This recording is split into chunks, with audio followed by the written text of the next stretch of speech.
Hey, welcome back to my channel. Today we're going to be talking about all the books that I read from the months of last November to this January. Last semester I actually tried to read some books while I was doing school and stuff like that, but unfortunately I was way too busy. I started Frankenstein, which I was really excited about, and then I lost my book with all of my annotations. I spent hours poring over every single page, scribbling in the margins, gone. So that also kind of deterred me from reading for a little while, but eventually in November I started back up again. So these are going to be all of the books from November to January.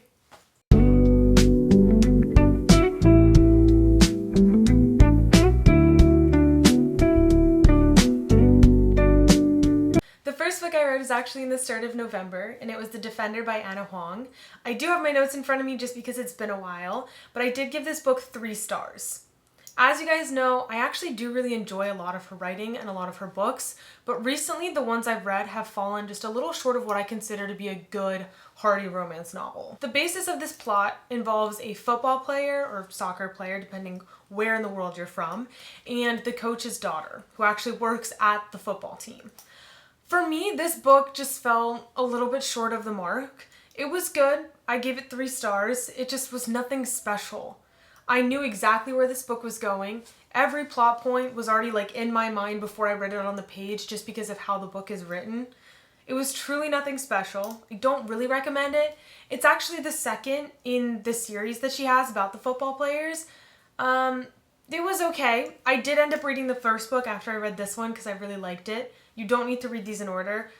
But at the end of the day, it was really just nothing special. It was just another book with all of the same tropes and not told in an interesting or unique way. So if you're looking for an easy, predictable read that you can just shut your mind off during, I'd recommend it. It's not bad. But if you want something more substantial that you can actually enjoy and dive into, I'd probably pick something else. The second book I read was The Devil Thinks I'm Pretty by Charlene Elsby. This book I gave 1 star. I'm gonna read my direct review from Goodreads just so you get an idea of what I was thinking right after I read it. I said, this book was not for me. It is a wet dream of a book for psycho freaks who enjoy grotesque body horror. The gore felt pointless and unnecessary. It was an unintentional commentary on sexual deviance, and the only remotely intelligent part was a description of poverty. I love horror. I love horror so much. Horror is kind of what got me into reading. I would say horror and romance, maybe a little fantasy, you know? But I just think there's a point at which it's not necessary. She was indulging in these weird, grotesque sex fantasies and there was no logical reason as to why.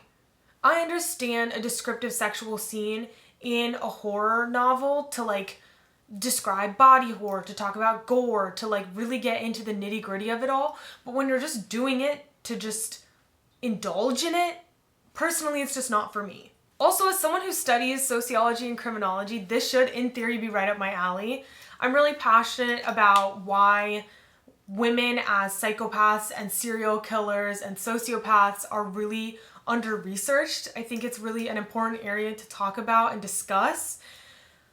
But there was none of that discussion in this book. As I was reading, I could kind of see and kind of envision what the author was attempting to do. And it's a very noble goal. But unfortunately, there was no real drive behind it. If you do want to read a book that kind of explores these topics more, body horror kind of, but if you really want to read a book that talks about the female serial killer or female psychopaths and sociopaths, I really recommend A Certain Hunger by Chelsea G. Summers. It is one of my favorite books of all time. I talk about it a lot on here. That is a book that explores these topics very, very well, but does not give in to the male fantasy of it all. So I definitely recommend that one. So all in all, The Devil Thinks I'm Pretty by Charlene Elsby got a 1 from me. If you'd like to read it, go for it. Just want to give you a fair warning. You are in for a lot. I think the descriptions of poverty were really interesting, and I think that's where the book really shines, is kind of showing and describing some of the situations that impoverished people find themselves in. But unfortunately, I didn't like the interpretation of a female serial killer. So for me, it's a pass. I do like something a little bit more witty almost, or something that makes you think, a little more pensive. So that's you, go for it. Wasn't for me. Now moving on to December. The first book that I read in December was The Striker by Ana Huang. If you thought that The Defender was predictable, then The Striker is worse. I was not rooting for any of the characters. I thought they were very one-sided. They have no personality. It's basically just like the jock and artist stereotypes mushed together. Their fights are uninteresting. Their dialogue is uninteresting. The sex they have is uninteresting and bland. For me, this book was just riddled with cliches and I couldn't enjoy it. I definitely don't think it's a necessary read. I think that if I had picked up this book first, I would not have read the second one. So for all of those reasons, I gave it 2 stars. I don't know. I would definitely recommend a lot of her other work over these 2 books that I've mentioned in the video, just because she is a very strong writer. I do really enjoy a lot of her work. I've recommended it to my sister. For some reason, this series specifically, it just falls short of what her usual writing is. So for those reasons, I don't really recommend it. Next, I have a bit of a fun one. I was recommended this book at the beginning of January of this year. And I am, of course, talking about The Maze Runner by James Dashner. Let me preface this by saying that I don't really indulge in a lot of sci-fi media. I don't really find it particularly enjoyable, especially now. I don't want to read about dystopian societies when I feel like I'm living in one. Just not that enjoyable for me. But when the love of your life asks you to read one of his favorite childhood books, you do it with a smile. And so I did. And I enjoyed it. It was good. Again, it's not something that I really like or have any interest in. I think that the characters are all very lovable and very cute, and I'm sad that I didn't read it when I was younger because I think I would have enjoyed it a lot more. I will say, and I'm sure all of you have read this before, so it's not really a spoiler, I like the metaphor of like Chuck, or it's not really a metaphor, I like the symbolism behind Chuck being like normalcy and home. So I guess it is a metaphor. I don't like how they explain it though. Like, over and over and over throughout the book, you hear like, oh, Chuck reminds me of home. Oh, Chuck, I promise I'm gonna get you home. Like all of these things. And then you get to the scene where he, dies. And then you're like, oh, I get it now, because like now when they're in the real world, every dream that they had of like a traditional home is gone. And you're like, wow, I feel so like intelligent. And you're like, wow, like I had to work to understand that. And then they explain it. Literally like 2 sentences later, he goes, and with Chuck, like all my hopes and dreams of going home died. Why? Why do we need to explain it? I know why. It's because it's a children's book, but still. I think that it was a really fun read. Really enjoyed it. It's definitely a prequel though. Like, what my partner was explaining to me is he was like, oh, like this book doesn't really go through a lot. It's a lot of world building. And then the other books in the series apparently dive into the world itself more, and more happens. So you could definitely tell that it's more of a prequel, and I feel like if you marketed it like that, it would make more sense. But then again, I haven't read the whole series, so I don't know. So I gave it 2 stars, but like 2 very cutesy, warm, loving stars. That would have been like more stars if I enjoyed sci-fi. Finally, at the end of January, I read The Blood of Hercules by Jasmine. I gave this book 4 stars. I really enjoyed this book.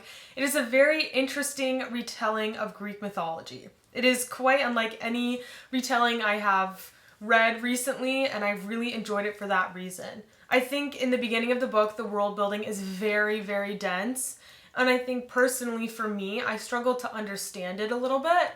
I think just because I've read, Percy Jackson. This retelling, however, is very, very different. I would say that it definitely uses the characters of Greek mythology, but it doesn't use the stories and the history as much. So you're put into these situations in the book where you're hearing all of these Greek names like Zeus, Hades, Aphrodite, Athena, but they're not doing what they're supposed to do. They have like two separate houses. They have like Sparta is the world where all the gods live, but then they have titans and demons that they're fighting. So you use the characters of Greek mythology, but you don't really use the stories. So I was actually able to pick up on it pretty fast, just because I think that the author does such a good job of weaving in continuous world building into the story. So she builds the world up at the beginning, like I was saying, but then also throughout it, she like reinforces all of these ideas very cleverly so that you don't feel like you're consuming all of this world building constantly, but you also like can enjoy the story. The only part that I thought was a little strange was the ending. I thought that it was very rushed, and I wish she would have expanded on it a little bit more. I've already started the second book. I did really enjoy this one, so I'll let you know how that goes in the next video. But yeah, I think she could have delved into the whole story a bit more. This book was also a lot of world building, like The Maze Runner. I just think that the one thing that separates the two is the way that she continuously weaves it into the story. It's just brilliant. So 4 stars, really excited to read the next one. Alright, that is all I have for you guys today. Those are the books that I read in November through January. I'm really excited to go back to doing monthly book reviews and book videos because I actually really enjoy them. And obviously this is just like more fun for me than it is to like actually, you know, build a book talk empire or like book empire. So yeah, I'm just gonna try and do this a lot more, and I hope you guys stay tuned.